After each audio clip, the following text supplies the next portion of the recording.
السلام عليكم ورحمة الله وبركاته.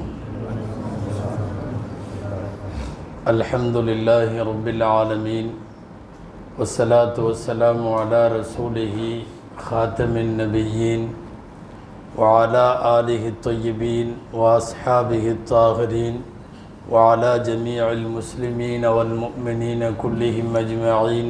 أما بعد، فقد قال الله سبحانه وتعالى في كلامه القديم والفرقان الحميد: أعوذ بالله من الشيطان الرجيم، بسم الله الرحمن الرحيم. الذي باركنا حوله لنريه من آياتنا إنه هو السميع البصير. صدق الله العظيم.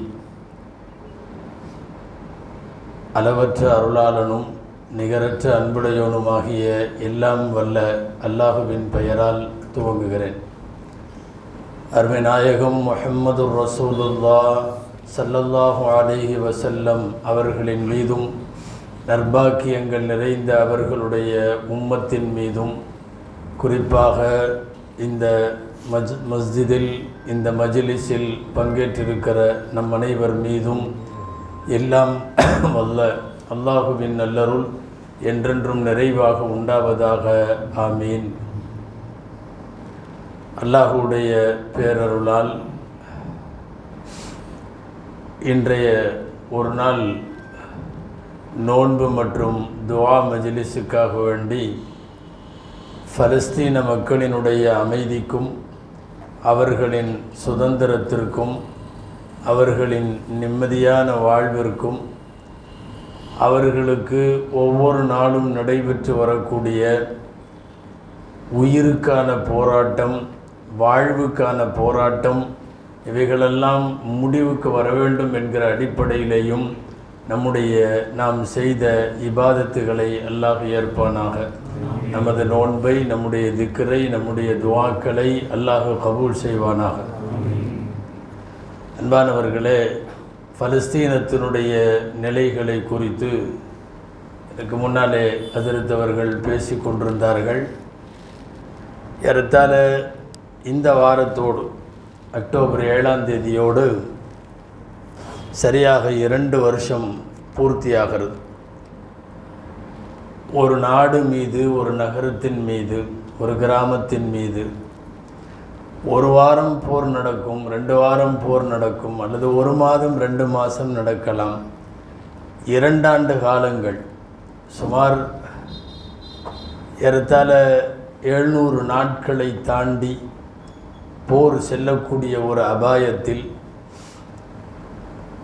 மிக மோசமான சூழ்நிலைகளை உலக வரலாற்றில், ஏறத்தாழ உலகப் போர்களின் போது மக்கள் என்னவெல்லாம் சந்தித்தார்களோ அதை விடவும் கொடூரங்களை இந்த மக்கள் சந்தித்து கொண்டிருக்கிறார்கள்.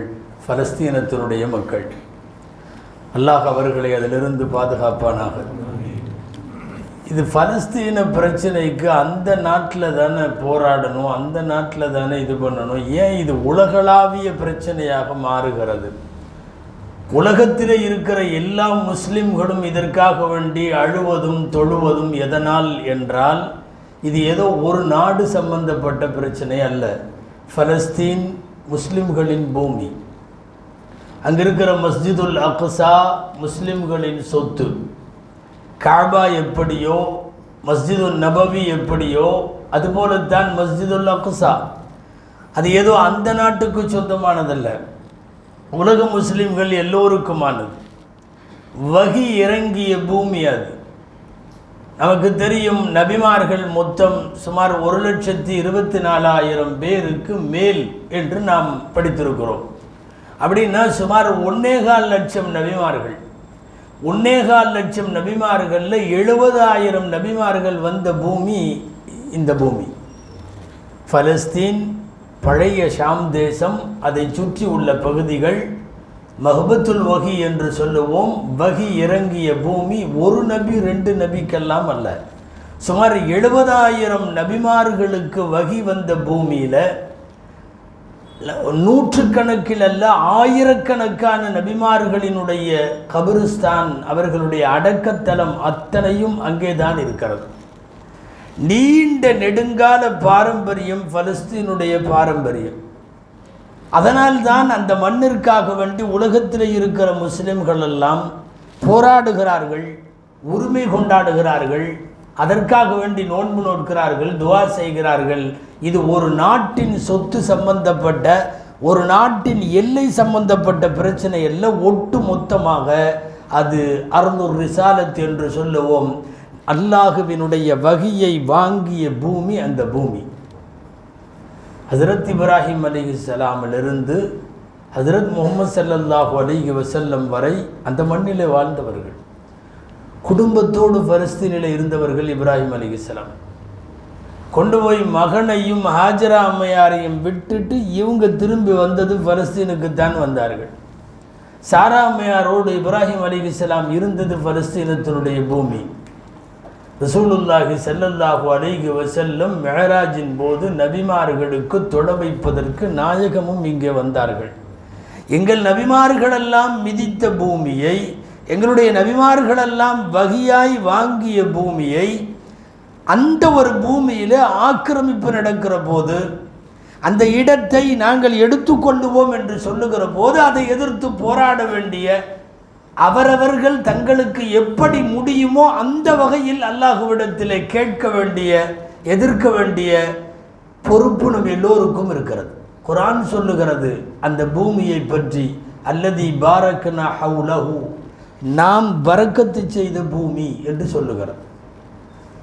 முதலாக ஹஜ்ரத் தாவூத் அலைஹிஸ்ஸலாம் அவர்களுக்கு நபித்துவமும் அரசாட்சியும் ஒரு சேர கொடுக்கப்பட்ட இடம் பலஸ்தீன். உலகமே இன்றைக்கு நாம் நிறைய பேர் போற்றி கொண்டிருக்கிற இமாம் ஷாஃபி ரஹ்மத்துல்லாஹி அலைஹி, ஷாஃபி மதுஹபினுடைய சட்ட மேதை, அவர்கள் பிறந்தது, அவர்கள் தந்தை இறந்தது எல்லாமே பலஸ்தீனத்தினுடைய பூமி. பலஸ்தீன் உலக முஸ்லிம்களுக்கான முழு வரலாறு. அந்த வரலாற்றை தான் இன்றைக்கு அந்த பூமியை அபகரித்து தரைமட்டமாக்கி குடியிருப்பை காலி செய்து உயிர்களை காலி செய்து, எந்த அளவுக்குன்னா அதில் ஒரு ரியல் எஸ்டேட் பண்ணுற ஐடியாவில் இருக்கானுவோ அது ஒரு பெரிய சுற்றுலா நகரமாக ஆக்கி, அந்த சுற்றுலா நகரத்தில் ஒரு யூனிவர்சிட்டி வருது, இத்தனை இண்டஸ்ட்ரியல் வருது, இதெல்லாம் வருது. எந்தெந்த நாடுகள்லாம் இப்போ வந்து இருக்கிறீங்க, காசா ஒரு சுற்றுலா நகரமாக வெகு சீக்கிரத்தில் மாற்றிடுவோம், அங்குள்ள உயிர்களை எல்லாம் அழித்து விடுவோம் என்று உலகத்தில் துணிந்து பேசக்கூடிய நாசகாரன் இஸ்ரேலும் அங்கே இருக்கிற யகூதிகள். குர்ஆன் என்னைக்கும் பொய் சொல்லாது. குர்ஆனில் உள்ள ஒவ்வொரு வார்த்தையும் ஒவ்வொரு புள்ளியும் குறியும் ஆக சத்தியமானவை.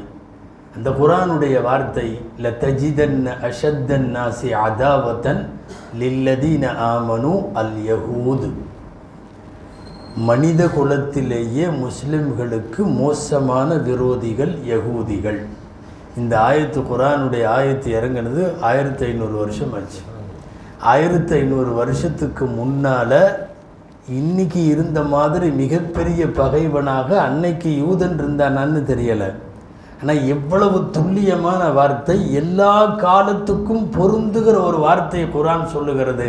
லதஜிதன்ன அஷத்தன் நாசி அதாவத்தன், மக்களிலேயே மிகவும் கடுமையான விரோதம் உடையவர்கள் லில்லதீன ஆமனு, ஈமான் கொண்டவர்களுக்கு அல் யஹூத் என்று அல்லாஹ் சொல்லுகிறார். குர்ஆன் வழி நெடுக இவர்கள் புரிந்த அக்கிரமங்கள் வருகிறது. ஒரு நபி 2 நபி அல்ல, ஆயிரக்கணக்கான நபிமார்களை கொலை செய்தவர்கள் யூதர்கள். வேதங்களை எல்லாம் மாற்றியவர்கள் யூதர்கள். யுஹர்ரிஃபூனல் கலிம அம் மவாதிஇஹி, குர்ஆனில் வருது. வேதத்தில் இருக்கிறதை எடுத்து அழிச்சிட்டு வேற எழுதி வச்சிருவான்.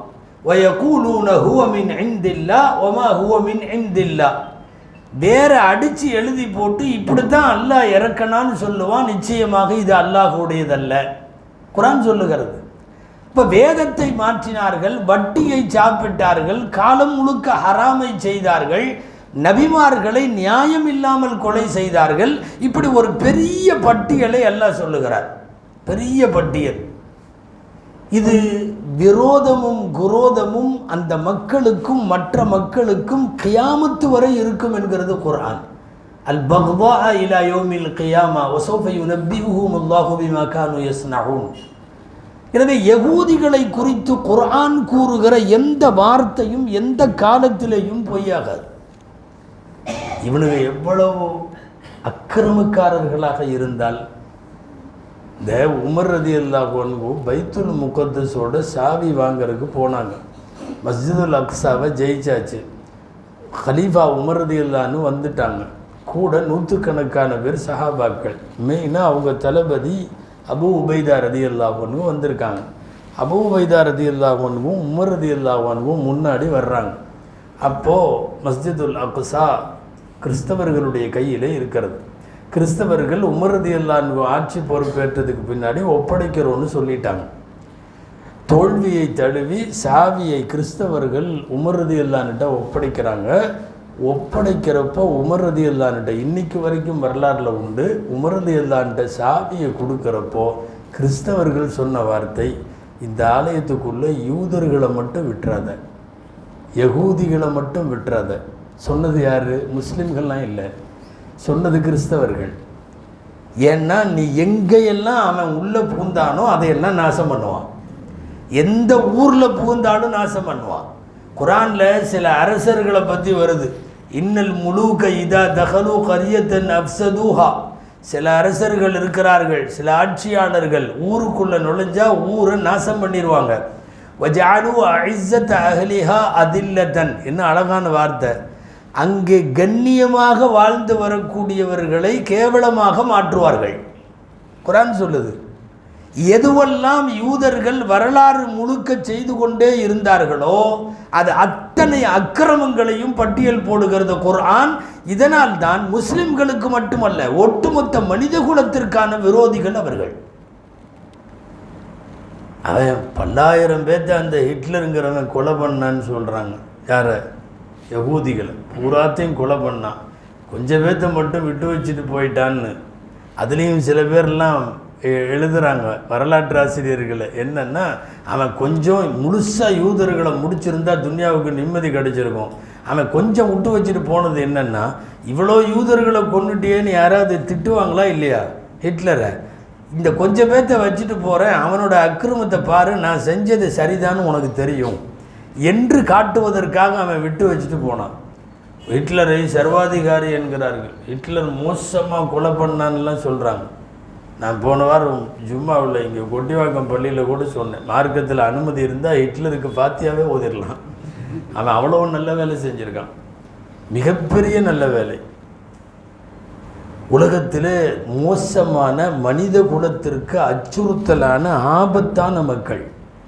ஏறத்தாழ ஒரு போர் தொடங்கி 2 வருஷம் ஆகுது. அல்லாஹு அக்பர். 1.5 லட்சம் பேர்த்துக்கு மேலே கைகால் போனவங்க, உடம்புல எதிர்ப்பு சக்தி இழந்தவங்க, நிரந்தர படுக்கை நோயினால் பாதிக்கப்பட்டவர்கள், பெட் ரிட்டன் பேஷண்ட் 1.5 லட்சம் பேர், 65,000 பேர் கொலை செய்யப்பட்டார்கள்ங்கிறது ஐநா தரக்கூடிய தகவல். கண்டிப்பாக அதுக்கு மேலே தான் இருக்கும், கண்டிப்பாக அதுக்கு மேலே. அல் ஹமூர் அல் ஜஸாயிர் அப்படின்னு ஒருத்தர் சமூக வலைத்தளத்தில் அவருடைய பேட்டி பூரா வருது. எங்கள் நிலைமை என்ன அப்படின்னு சொல்லி, ஒரு கட்டத்தில் மண்ணை எடுத்து திங்கிறதில்ல, ரோட்டில் உள்ள தாகத்துக்காக கழிவையெல்லாம் எடுத்து குடிக்கிறோம், குடிக்கிறதுக்கு தண்ணி இல்லை, நிவாரண பொருளை கூட உள்ளே விடுறதில்ல. உலகத்திலேயே சர்வதேச போர் சட்டமே என்ன தெரியுமா? நிவாரண பொருளை அனுமதிக்கணும், குழந்தைகளுக்கு பாலை எல்லாம் அனுமதிக்கணும், மருத்துவ பொருள் வண்டி வந்துச்சுன்னா மருத்துவ பொருளை எல்லாம் அனுமதிக்கணும். இது அந்த நாட்டுக்கல்ல, உலகத்தின் எல்லா நாட்டுக்குமான சட்டம். ஆனால் நிவாரண பொருளை கூட கொடுக்காமல் வெளியில் நிற்க வைத்துவிட்டு பட்டினியால் பசியால் மக்களை கொல்லுகிற ஒரு கொடூரமான அரசு. இது வெறும் நாய் கிடையாது, இது வெறி நாய். வெறி நாய் குறிப்பிட்ட ஆளையெல்லாம் கடிக்காது, ரோட்டில் போகிற எல்லாத்து மேலேயும் பாயும்.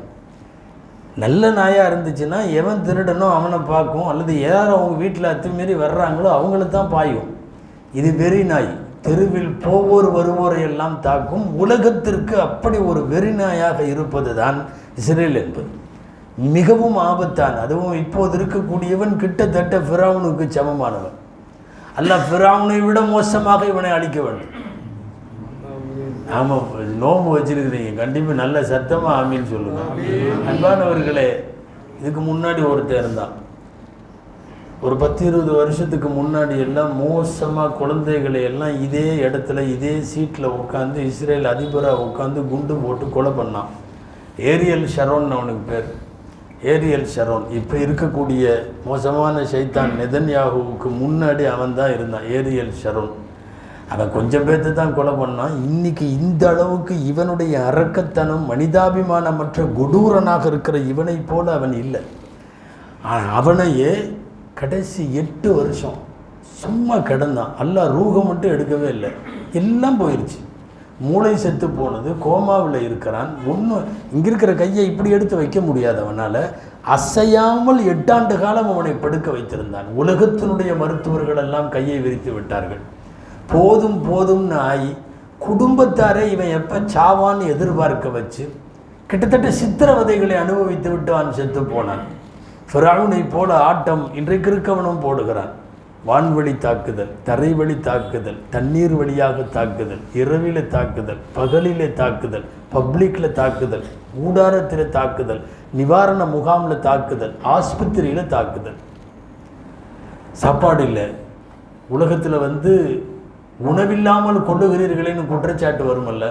எத்தனையோ பேர் உணவுக்கு தயாராக வெளியில் நிற்கிறாங்க, யாரையும் உள்ள விடலை. ஒரு அமைப்பு மட்டும் உள்ள விடலாமா, ஜிஹெச்எஃப்னு பேர், நீங்கள் பார்த்துருப்பீங்க. அந்த ஜிஹெச்எஃப் இதோடு தான் அவன் ஒருத்தனுக்கு மட்டும்தான் பட்டினியால் வாடக்கூடிய காசா குழந்தைகளுக்கு அவன் சோறாக்கி போடுறதுக்கு, அவன் மாவு கொடுக்கறதுக்கு, ரொட்டி சுட்டு கொடுக்கறதுக்கு அவனுக்கு அனுமதி உண்டு. ஆனால் விவரமான மோசடி பேர்வழிகளோடு கூட்டு சேர்ந்த நிவாரணக்காரர்கள் அவர்கள். ஜிஹெச்எஃப் அமெரிக்காவும் இஸ்ரேலும் சேர்ந்து இந்த நாட்டு மக்களுக்கு உணவு கொடுப்பதற்காக அனுப்பி வைத்த குழு. அந்த குழு என்ன செய்து தெரியுமா? ஒரு இடத்துலையோ மண்டபத்திலேயோ ஒரு கவர்டாக ஒரு பில்டிங்லேயோ தானே கொடுக்கணும், இல்லை, கிரவுண்டில் வச்சு கொடுக்கறது. கிரவுண்டில் வச்சு சட்டிகளில் பூரா சமைச்சு ஆளுக்கு ஒரு தட்டோட எத்தீமான குழந்தைகள், தந்தை தாய் இல்லாதவர்கள், பெண்கள், முதியவர்கள் எல்லாம் எடுத்துகிட்டு அங்கே வாங்க வைக்கிறது. எங்கள் பப்ளிக்கில் கிரவுண்டில் இவர்கள் வாங்க ஆரம்பித்து சப்ளை ஆரம்பித்த உடனே அங்கே ஃபோன் பண்ணி இப்போ சுடுன்னு சொல்கிறது. குழந்தைகள் தட்டிலே கஞ்சிக்கு தட்டை ஏந்தி கொண்டிருக்கிற போதே துப்பாக்கி சூட்டிற்கு பலியாகிறார்கள். அந்த ஜிஹெச்எஃப்பை தவிர வேறு யாருக்கும் உள்ளே போய் சமைச்சு கொடுக்கவோ உணவு பரிமாறவோ அனுமதி இல்லை. ஏன்னா மற்றவனெல்லாம் போனால் ஒரு ஹியூமானிட்டி, ஒரு மனிதாபிமானத்தோடு அவன் அணுகுவான். மனிதாபிமானத்தோடு அணுகக்கூடாது. சாப்பாட்டுக்கு வர வைக்கிற மாதிரி வர வச்சு அவர்களை அங்கே வைத்து கொள்ள வேண்டும். எல்லா ஏற்பாடுகளையும் செய்துவிட்டு உணவுக்கு நிற்கக்கூடிய குழந்தைகள், பெண்கள் மீது துப்பாக்கி பிரயோகம் நடத்துவதை என்ன சொல்கிறது? பெருமானார் முகமது ஸல்லல்லாஹு அலைஹி வஸல்லம் காலத்தில் போர்கள் நடந்தது. போர் நடக்காமல் இல்லை, நடந்தது. எல்லா போருக்கு போகிறப்போ முஸ்லீம் படை வீரர்களை பூரா நிற்க வச்சு ரசூல் ஸல்லல்லாஹு அலைஹி வஸல்லம் பேசுவாங்க. என்ன பேசுவாங்க தெரியுமா? லா தக்துலு ஷேഖன் ஃபானியன், வயசானவங்களை கொல்லக்கூடாது. வலா தக்துலு இம்ராத்தன், பெண்களை கொல்லக்கூடாது. வலா தக்துலு திஃப்லன் சகீரன், குழந்தைகளை கொல்லக்கூடாது. வலா தக்தஉ ஷஜரத்தன் ஃபீஹா, எந்த மரத்தையும் வெட்டி போடக்கூடாது. இதெல்லாம் போருக்கு போகிறப்போ போரில் கலந்துக்க போகிற வீரர்களுக்கு நாயகம் ஸல்லல்லாஹு அலைஹி வஸல்லம் சொன்ன அட்வைஸ். இது எல்லா ஹதீஸ் கிதாப்லையும் இருக்குது. சஹாபாக்கள் போர் செய்ய போனாங்கன்னா ஊரில் உள்ள மரத்தை வெட்ட மாட்டாங்க. ஒரு குழந்தைய கூட, ஒரு சிறியவர்களை கூட, ஒரு பெண்களை கூட, ஒரு முதியவரை கூட கொல்ல மாட்டாங்க. எவன் நல்ல ஆஜாபாகுவான்னு தோற்றத்தோட, திறமையோட, வீரத்தோட வா பார்க்கலாம், ஒண்டிக்கு ஒண்டின்னு எவன் எதிரில் நிற்கிறானோ நமக்கும் அவனுக்கும் தான் போர். அவன் நம்மை வெட்டுவான், நான் அவனை வெட்டுவேன். இதுதான் போர். நபிகள் நாயகம் ஸல்லல்லாஹு அலைஹி வஸல்லம் காலத்தில் இல்லை, நாமெல்லாம் அறியாமை காலங்கிறோம். அந்த காலத்தில் கூட இப்படி தான் இருந்தாங்க. பெண்களை கொல்ல மாட்டார்கள். இவன் இன்னைக்கு பண்ணுறது பூரா என்னன்னா, பெரியவங்களை கொல்றதே இல்லை, பூரா குழந்தைகளை. ஏன்னா அவனுக்கு நல்லா தெரியும் பலஸ்தீனத்தில் இருக்கிற குழந்தைகள் ஆபத்தானவர்கள். அவ்வளவு வீரத்தை எல்லாம் அந்த குழந்தைகளுக்கு வச்சுருக்கான். அவன் இராணுவ துப்பாக்கியோடு நிற்கிறான், இது கல்லோடு நிற்கிது. இப்படி இத்தனோடு தான் இருக்கான். 7 வயசு தான் இருக்கும், கண்ணோட நிற்கிது, உன்னால் முடிஞ்சதை பாரு அப்படிங்கிற மாதிரி. அப்படி ஒரு தைரியம். அன்பானவர்களே, உலகத்தில் இரத்தத்தை ஆராய்ச்சி பண்ணாங்க. பலஸ்தீன் மாதிரி துணிவான இரத்தம் இல்லவே இல்லை. இவ்வளவு அடி அடிக்கிறாங்க, 2 வருஷமாக போர் நடக்குது, போலாமில்ல பொட்டி தூக்கிட்டு போக மாட்டோம். அத்தனை பேர்த்தோட வாயிலையும் ஹஸ்பி அல்லாஹு வ நிஅமல் வக்கீல், நிஅமல் மௌலா வ நிஅமல் நசீர். இதே தான். நீங்கள் எந்த தொலைக்காட்சி வேணாலும் போடுங்க, பலஸ்தீன குழந்தைகளுடைய வாயில் வர்ற ஒரே வார்த்தை அதுதான், ஹஸ்பி அல்லாஹு வ நிஅமல் வக்கீல். அரபுகளை நீங்கள்லாம் பதில் சொல்லணும், எங்களுடைய பட்டினிக்கு நீங்கள் பதில் சொல்லணும், நாங்கள் மண்ணை திங்கிறோம், எடுத்து சாப்பிட்டே காட்டுது குழந்தை, இதைத்தான் சாப்பிட்றோம், இந்த மண்ணை சாப்பிட்றோம். அரபுகளை நீங்கள்லாம் அல்லாட்ட என்ன பதில் சொல்லுவீங்க? ஹஸ்பண்ட் அல்லாஹு வ நிஅமல் வக்கீல், எங்களுக்கு அல்லாஹ் போதுமானவன். சொல்லுவது யார்? அந்த குழந்தைகள்லாம் சொல்லுது. இந்த பலஸ்தீன குழந்தைகளுக்கு அப்படி ஒரு போர் குணம் அவங்க அந்த பிளட்டில் இருக்குது. சும்மாவா? இவங்கெல்லாம் பழைய வாரிசுகள். குழந்தைகள்லாம் நினைக்கவே கூடாது பலஸ்தீனத்துக்காரங்களை. குரானில் வருது, இதே பலஸ்தீன் போர் பயங்கரமாக நடந்தது. 2வது ஜுஸு குரானில், 2வது ஜுஸுவினுடைய லாஸ்ட் 2 பேஜ் இந்த போரை பற்றி குரானில் வருது. பெரிய மன்னன் ஒருத்தர் இருந்தாங்க, ஜாலூத்துன்னு சொல்லி. அவனை எதிர்த்து போர் செஞ்சாங்க முஸ்லீம்கள்லாம். இந்த படைக்கு தளபதியாக இருந்தவருக்கு பேர் தாலூத், குரானில் வருது. அந்த பயங்கரமான சர்வாதிகாரி, அந்த காலத்தினுடைய நெதன்யாகுன்னு வச்சுங்களேன். அவங்க கூட இவ்வளோ கொடுமையாக அவன்லாம் இருந்ததில்லை. இப்போ இருக்கிற நெதன்யாகும் மனித பிறவிலேயே சேர்க்க முடியாது இவனை. இவன் ஒரு விதமான ஃபாசிஸ்ட் டெரரிஸ்ட் மட்டும் இல்லை, இவன் ஒரு வக்கரம் உள்ளவன், மிருகத்தனமான புத்தி உள்ளவன், விஷ ஜந்து போல உள்ளவன். அன்னைக்கு இருந்த ஜாலூத்தை அடிக்கிறதுக்கு எல்லாம் இது பண்ணாங்க, அவனை வீழ்த்த முடியல. வீழ்த்தினது யார் தெரியுமா? சின்ன பையன் ஒருத்தன், 14 வயசு. இந்த நம்ம கிராமங்கள் எல்லாம் பார்த்துருக்கீங்களா, கல்லை வச்சு கவட்டை கல் அடிப்பாங்கள்ல, இப்படி சுட்டி விட்டு அப்படி விட்டோம்னா கரெக்டாக போய் நெத்தி பொட்டில் கல் படும். உண்டிவில்ல, உண்டிவில்லு இப்படி வச்சு இப்படி அடிக்கிறது அதல்ல, கவட்டை கல்லும்பாங்க. உள்ளே போட்டு அதை அப்படி சுற்றுறது, சுற்றி விட்டு அடி. கரெக்டாக ஒரே ஒரு கல், நல்ல இரும்பு கல், நேராக போய் கரெக்டாக நெத்தியில் அடித்து அப்படியே மவுத்து. இந்த 14 வயசு பையன் யார் தெரியுமா? ஹதரத் தாவூத் அலைஹிஸ்ஸலாம். அப்போ நபி ஆகலை. தாவூத் அலைஹிஸ்ஸலாம் 14 வயசு பையனாக இருந்தப்போ அல்லாஹ் சொல்கிறான், இந்த போருக்கு அப்புறம் சொல்கிறான், வகத்தல தாவூது ஜாலூத வ ஆதாஹுல்லாஹுல் முல்க வல் ஹிக்மா. அவர் தாவூது அந்த அரசனை கொன்னார், சர்வாதிகாரியை. நாம் அதுக்கு பதிலாக அரசாட்சியும் கொடுத்தோம், நபித்துவமும் கொடுத்தோம். யாருக்கு? அந்த பையனுக்கு. உலகத்திலேயே நம்ம நல்லா தெரிஞ்சுக்கணும், நபிமார்கள் நிறைய பேர் அதுக்கு முன்னாடியும் வந்தாங்க. நபித்துவமும் அரசாட்சியும் 2ம் ஒரு சேர வழங்கப்பட்ட முதல் நபர் தாவூத் அலைஹிஸ்ஸலாம். இதுக்கு பின்னாடி தான் மற்றவங்களுக்கெல்லாம் சுலைமான் அலைஹிஸ்ஸலாம் அவங்க இவங்களுக்கெல்லாம் கிடைச்சிது. ஃபஸ்ட்டு தாவூத் அலைஹிஸ்ஸலாம். நான் எதுக்கு சொல்கிறேன்? பலஸ்தீனத்தினுடைய 14 வயசு பையன் கூட யூதர்களுக்கு ஆபத்தானவன். அந்த யூதனுக்கு நல்லா தெரியும், இங்கே இருக்கிற பெரியவங்களை அழிக்கிறதுல புண்ணியம் இல்லை, இங்கே இருக்கிற குழந்தைகளை முதல்ல அழிக்கணும். இத்தினூன்னு குழந்தை, அந்த இராணுவ வீரன் நிற்கணும், அவனோட முட்டிக்கு தான் இருக்குது அந்த குழந்தை. கல்லை வச்சுக்கிட்டு அண்ணாந்து பார்க்குது அவனை. அவன் AK-47 நிற்கிறான். இது கையில் கல்லை வச்சுக்கிட்டு பார்க்குது. அவர்களுக்கு அது ஜமாத் ஒன்று வந்திருந்தது, அரபு ஜமாத்து. அதில் பலஸ்தீன்கார் ஒருத்தர் வந்திருந்தார். அப்போ பேசிகிட்டு இருக்கிறப்போ, உங்களுக்கெல்லாம் கஷ்டமாக இல்லையா? இராணுவம் எப்போ பார்த்தாலும் வீட்டுக்கு முன்னாடி இப்படி துப்பாக்கி AK-47 நிற்கிறானே, பயமாக இல்லையா? எப்படி நீங்கள் இருக்கிறீங்க அப்படின்னு எல்லாம். அவர் ரொம்ப அசால்ட்டாக சொன்னார், ஏதாவது ஒரு தடவை நின்றா பயமாக இருக்கும், டெய்லியும் வர்றதுனால எங்களுக்கு பால்காரன் வர்ற மாதிரி ஆகி போயிடுச்சு. இப்போ நம்ம வீட்டுக்கு பால்காரன் வந்தால் நம்மளுக்கு ஏதாவது டிஸ்டர்ப் ஆகுமா? நம்ம ஏதாவது அதை பெருசு பண்ணுவோமா? பால்காரன் வர்றான், கீரைக்காரன் வர்றான், அந்த மாதிரி அவனும் நிற்கிறான். வாசப்படி அவன் AK-47 நிற்கிறான். குழந்தை கூட அவனை என்ன ஏதுன்னு கேர் பண்ணிக்கிற மாதிரி இல்லை, அது பாட்டில் போகுது வருது.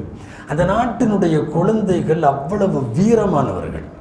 அவன் என்னன்னா, இந்த குழந்தைகளை விடக்கூடாது என்பதால் தான் கொத்து கொத்தாக குழந்தைகளை கொள்ளுகிறான். இந்த உலகத்தில் எவனெல்லாம் போர் செய்கிற போது அல்லது நாட்டு மக்களில் குழந்தைகளை கொள்ளுகிறானோ அவனெல்லாம் தான் உச்சகட்ட பாசிஸ்டுகள். ஏன்னா இது ஃபிரௌனிசம். அந்த இசம் இந்த இசம்ங்கிற மாதிரி இது ஃபிரௌனிசம். என்னோட ஆட்சி ஒரு ஆண் குழந்தையினால் போயிடும்னு ஒன்று அவன் தான் அந்த வேலையை செஞ்சான். எந்த வேலையை?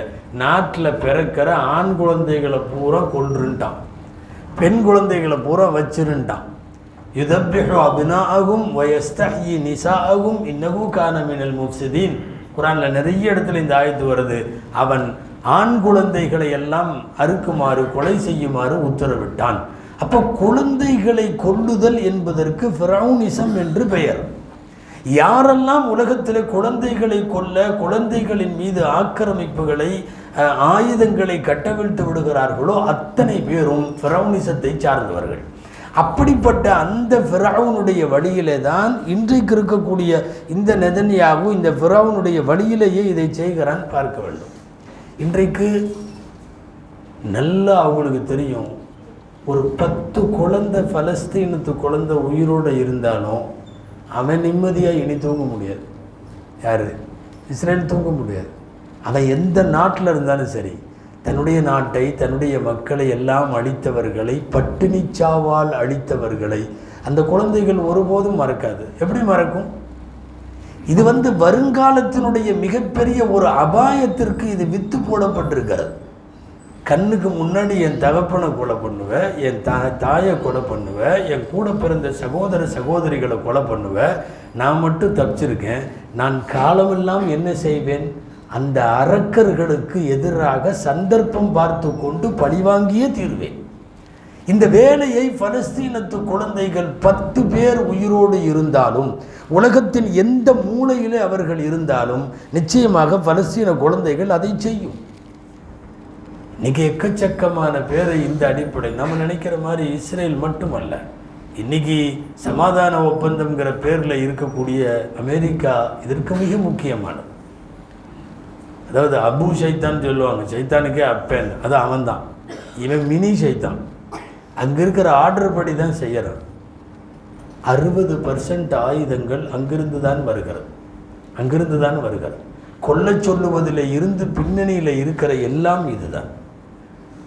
அன்பர்களே, இது ஏதோ ஒரு இடத்துக்கான போர் அல்ல. அது நிறைய நடக்கும் உலகத்தில். இப்போ எனக்கு இது வரைக்கும் இருக்குது, எனக்கு ஆசை என்ன வரும்னா அதையும் நான் எடுக்கணும் அப்படின்னு ஆசை வரும். நான் அதுக்காக சண்டை போடுவேன், போர் செய்வேன். அந்த அரசன் அவன் என்னோட நாட்டையும் எடுக்கணும்னு நினைச்சு அவன் போர் செய்வேன். இது சகஜம். உலகத்திலே தங்களுடைய ஆட்சியை விரிவுபடுத்துவதற்காக, தங்களுடைய நிலப்பரப்பை அதிகப்படுத்துவதற்காக போர்கள் நடக்கும். இது சகஜம். ஆனால் இவர்கள் செய்தது என்பது வெறுமனே நிலத்தை, ஆட்சியை அதிகப்படுத்துவதற்கான போர் அல்ல. ஐநாவே அறிவிச்சிருச்சு, இது இனப்படுகொலை. இனப்படுகொலைனா ஒரு குறிப்பிட்ட இனத்தை காரணம் இல்லாமல் அந்த இனத்தையே அழிக்கிறதுக்காக போர். இது சர்வதேசப்படி குற்றம். அதனால்தான் இன்றைக்கி அறிவிச்சிருக்கிற நாட்டில் சுமார் 40க்கு மேற்பட்ட நாடுகள் நெதன்யாகுவை குற்றவாளியாக அறிவித்து எங்கள் நாட்டுக்குள்ளே வந்தால் அரெஸ்ட் பண்ணுவோன்னு சொல்லியிருக்கான். ஏன்னா இனப்படுகொலை ஒரு சர்வதேச குற்றம். இனப்படுகொலை இல்லாமல் நம்ம 2 பேரும் போர் செய்கிறோம். நானும் ஒரு அரசன், நீயும் ஒரு அரசன். உன் நாட்டை பிடிக்கிறதுக்கு நான் போர் செய்கிறேன், என் நாட்டை பிடிக்கிறதுக்கு நீ போர் செய்கிற. இது சகஜம். உலகத்திலே கடந்த காலங்களில் இது நிறைய நடந்திருக்கிறது. ஆனால் இப்போது நடப்பது அந்த மாதிரியான நிலப்பரப்பிற்காக நடைபெறுகிற போர் அல்ல, ஒரு இனத்தை அழிப்பதற்காக நடைபெறுகிற போர். அப்படியே உலகத்தின் நாகரீகத்தின் அழகிய நகரம் என்கிற பெயர் ஈராக்குக்கு உண்டு. இன்னைக்கு சுடுகாடாக கிடக்கு ஈராக். பல லட்சம் பேர் பூரா கொல்லப்பட்டார்கள் அமெரிக்காவினுடைய அடாவடித்தனத்தில். அதுக்கப்புறம் ஆப்கானிஸ்தான் இன்றைக்கி உலகத்தில் ஃபஸ்ட்டு இளம் விதவைகள் அதிகமாக வாழுகிற நாடு. ஏன்னா புருஷன் யாரும் இல்லை, எல்லா புருஷனையும் அமெரிக்க இராணுவம் கொன்று விட்டது, எல்லாத்தையும் கொண்டாச்சு. சுடுகாடாக ஆப்கானிஸ்தானை மாற்றியாச்சு, ஈராக்கை மாற்றியாச்சு. இஸ்லாமியர்களுக்கு சொந்தமான நாடுகளில் அழகான நகரங்கள் என்று பெயர் பெற்றவை தான் ஈராக்குடைய பகதாதும், ஆப்கானிஸ்தானத்தில் இருக்கிற காபூலும், இன்றைக்கு பலஸ்தீனத்தில் இருக்கிற காசாவும். காசா மாதிரி ஒரு அழகிய நகரம் உலகத்தில் கிடைப்பது அரிது. காபூல் மாதிரி ஒரு நகரம் கிடைப்பது அரிது. பகதாது மாதிரி ஒரு நகரம் கிடைப்பது அரிது. திட்ட திட்டமிட்டு அங்கே இருக்கிற பல லட்சம் பேரை கொலை செய்து ஒரு ஈராக்கை சுடுகாடாக்கி ஒரு ஆப்கானிஸ்தானை சுடுகாடாக்கி அதற்கு பின்னாலே இப்போது பலஸ்தீனத்தையும் சுடுகாடாக்குவதற்கான முயற்சி தான் இது ஒழிய இந்த எல்லா பக்கம் நடக்கிற மாதிரி இங்கே போர் நடக்குது, சைனாவில் நடக்குது, உக்ரைன் நடக்குது, ரஷ்யாவில் நடக்குது, இது அந்த மாதிரி போர் அல்ல. இது திட்டமிட்டு ஒரு இனத்தை அழிப்பதற்கான மிக மோசமாக முன்னெடுத்திருக்கின்ற ஒரு போர்.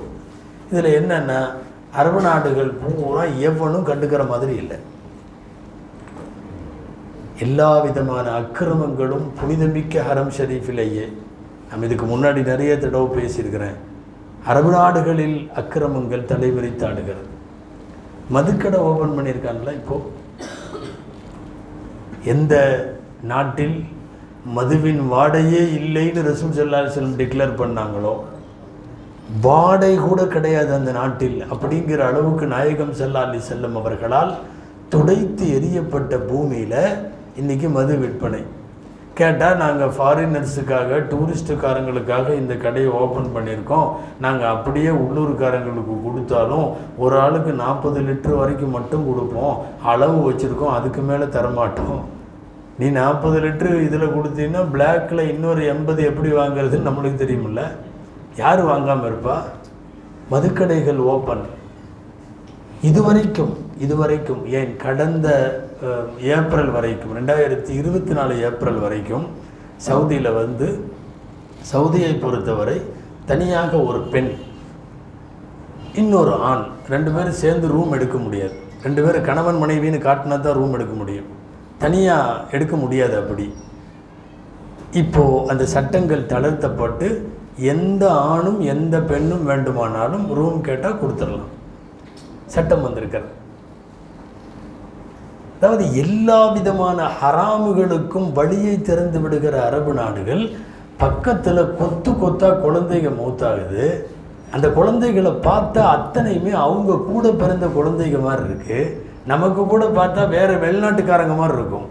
அரபு நாட்டுக்காரன் அந்த குழந்தைகளை பார்த்தால் அவன் வீட்டு குழந்தையை போல இருக்கும். அது கொத்தாக கொல்லப்படுவதை, குண்டு வீசி கொல்லப்படுவதை, மருத்துவமனைகளில் ட்ரீட்மெண்ட்டில் ட்ரிப்பு ஏறுறப்போ குண்டு விழுகுதுன்னா இந்த மோசத்தை எல்லாம் கூட கண்டுகொள்ளாமல் இருக்கிற அரபு நாட்டை என்னவென்று சொல்லுவது? அதனால தான் மண்ணை எடுத்து வாயில் போட்டுட்டு அது கதறுதுங்க அந்த குழந்தைங்க, நாங்கள் இதைத்தான் சாப்பிட்றோம். அன்பானவர்களே, ஹதீஸில் வருது, நீங்கள் கேள்விப்பட்டிருப்பீங்க, நான் இதை சொல்லி முடிக்கிறேன். ஹதீஸில் கேள்விப்பட்டிருப்பீங்க, கியாமத்து நாள் நெருங்கிறப்போ யூதர்களுக்கும் முஸ்லீம்களுக்கும் போர் நடக்கும். அப்போ மரத்துக்கு பின்னாடி ஒரு யூதன் ஒளிஞ்சிக்குவான். அப்போ மரம் என்ன செய்யுமாம்மா? முஸ்லீமை கூப்பிட்டு, தஆல் யா முஸ்லீம் ஹாதா யஹூதியுன் வராஇ ஃபக்துலுஹு, இந்தா ஒரு யூதன் இங்கே ஒளிஞ்சிருக்கான் மரத்துக்கு பின்னாடி, வா வந்து கொல்லு இவனை அப்படின்னு மரம் கூப்பிடுவோன்னு வருது ஹதீஸில். இது சஹீஹான ஹதீஸ். அபூ உமாமா ரலியல்லாஹு அன்ஹு அறிவிக்கிறாங்க, சஹீஹ் முஸ்லிமில் எல்லாத்துலேயும் இந்த ஹதீஸ் இருக்குது. கியாமத்துக்கு முன்னாடி மரம் பேசி மரம் கூப்பிட்டு, கிவா முஸ்லீம் இங்கே ஒருத்தர் இருக்கான் பாரு அவனை கொல்லு அப்படின்னு மரம் ஏன் பேசுது அப்படின்னு எல்லாம் நவீன காலத்தில் இன்றைக்கி நடக்கிற சூழ்நிலையெல்லாம் பார்க்கும்போது யோசித்தா அது உண்மை தான். காரணம் என்னென்னா, பேச வேண்டிய அரபு பூரா வாயை மூடிட்டான்னா மரம் மட்டும் தான் பேசும், கல் மண்ணு தான் பேசும். பேச வேண்டியவனெல்லாம் வாயை மூடிட்டானே, அவனுடைய சுகபோகத்திற்கும் அவனுடைய சொத்துக்களை பாதுகாக்கவும் பேசாமல் வாயை பொத்திக்கிட்டு இருக்கும்போது கல்லும் மரமும் பேசும் என்கிற ரசூலுல்லாவின் வார்த்தை சரிதான். அதே சில ஊம ஷைத்தான்னு ஒரு வார்த்தை வருது. ஊம ஷைத்தான், அஸ்ஸாகித்து அனில் ஹக்கி ஃபஹுவ ஷைத்தானுன் அஹ்ரசு அப்படின்னு வருது. சத்தியத்தை எடுத்து கூற வேண்டிய நேரத்தில் அமைதியாக ஒருத்தன் உட்கார்ந்துருந்தான்னா அவன் பேர் ஊம ஷைத்தானா. இன்றைக்கி இருக்கிற ஏறத்தால் 52 அரபு நாடுகள் ஆல்மோஸ்ட் எல்லா பயிலும் ஊம சைத்தானாக உட்காந்துருக்கான். எடுத்து சொல்ல வேண்டிய நேரத்தில், வாய் திறக்க வேண்டிய நேரத்தில், ஈமானுடைய ஆக பலவீனம் அதுதானே. முடிந்தால் கையால் தடுக்க வேண்டும் இல்லையா, ஒரு அக்கிரமம் நடக்கிறப்போ, இல்லைன்னா நாவால் தடுக்க வேண்டும். அதுவும் முடியலன்னா உள்ளத்தினாலேயாவது வெறுத்து ஒதுக்கணுமா இல்லையா? இந்த எந்த விதமான தட்சணைகளும் இல்லாமல் இருக்கக்கூடிய அரபு நாடுகள் கிட்டத்தட்ட ஊம ஷைத்தான்கள் என்று சொல்ல வேண்டும். மிக மோசமான கொடுமைகளை அனுபவித்தவர்கள். ஏறத்தாழ இன்னி ஒரு வேளை அமைதி ஆனாலும் அங்கே நிறைய குழந்தைக்கு தகப்பன் இல்லை, தாய் இல்லை, அல்லது நிறைய தாய்களுக்கு அவங்களுடைய பிள்ளைகள்லாம் மௌத்தா போயிட்டாங்க, குழந்தைகள் இல்லை. ஒரு மீண்டும் சுடுகாட்டில் இருந்து எழுந்து வாழுவது போல ஒரு வாழ்க்கை தான் அவர்களுக்கு கிடைக்கும். எனவே உலகத்தில் எங்கோ ஒரு மூலையில் இருக்கிற நாம் ஆயுதம் கொடுக்க முடியாது, பொருள் கூட கொடுக்க முடியாது. ஒரு பாலோ பிஸ்கட்டோ ஒரு ஏதாவது பண்ணோ நாம் கொடுக்கலான்னா கூட நம்ம பகுதியில் தான் கொடுக்க முடியும், அந்த பகுதியில் கொடுக்க முடியாது. எனவே உதவிகள் செய்வதற்கும், நம்முடைய காசுகளை கொடுப்பதற்கும், உடைகளை கொடுப்பதற்கும், உணவு கொடுப்பதற்கும் எதுவுமே இல்லாத சூழ்நிலையில் ஒரு தொலை தூரத்தில் இருக்கிற நம்மால் செய்ய முடிந்தது ஒன்றே ஒன்று, அல்லாஹுவின் கதவை தட்டுவது. அல்லாஹுவின் கதவை தட்ட வேண்டும். ரப்பே, சோதனைகள் என்பது எல்லாருக்கும் வரும். உச்சகட்டமாக 2 வருஷம் சோதனைகளை அனுபவித்து கொண்டிருக்கக்கூடிய அந்த அப்பாவி மக்களுக்கு யா அல்லாஹ் நீ எல்லா விதமான நன்மைகளையும் கொடு என்று அல்லாஹ்விடத்தில் கேட்க வேண்டும். இது நமக்கான தார்மீக கடமை. அன்பானவர்களை, நோன்பு வைத்தோம், இன்றைக்கு துவா செய்தோம் என்பதல்ல. ஏறத்தாழ அங்கே நிலவரம் சுமூகத்திற்கு வருகிற வரை எப்போதெல்லாம் நாம் நமக்காக கையேந்துவோமோ, நமக்காக என்ன மன்னிச்சிரு, எனக்கு பரக்கத்து கொடு, என் புள்ள, என் பையன், என் மனைவின்னு எத்தனை தடவை கையேந்துறமோ அப்போவெல்லாம் கூட பலஸ்தீனையும் சேர்த்து கொள்ள வேண்டும். எல்லா நேரங்களிலும் அவர்களுக்காக துவா செய்ய வேண்டும். நாம் துவா செய்வோம். அல்லாஹ் ஜல்ல ஷானஹு தஆலா நம்முடைய துவாக்களை அங்கீகரித்து கொள்வானாக. அந்த மக்களுக்கு அல்லாஹ் நிவாரணத்தை வழங்குவானாக. ஆமீன். வஆகிரு தஅவானா அல்ஹம்துலில்லாஹி ரப்பில் ஆலமீன். அல்லாஹும்ம ஸல்லி அலா சய்யிதினா முஹம்மதின் வ அலா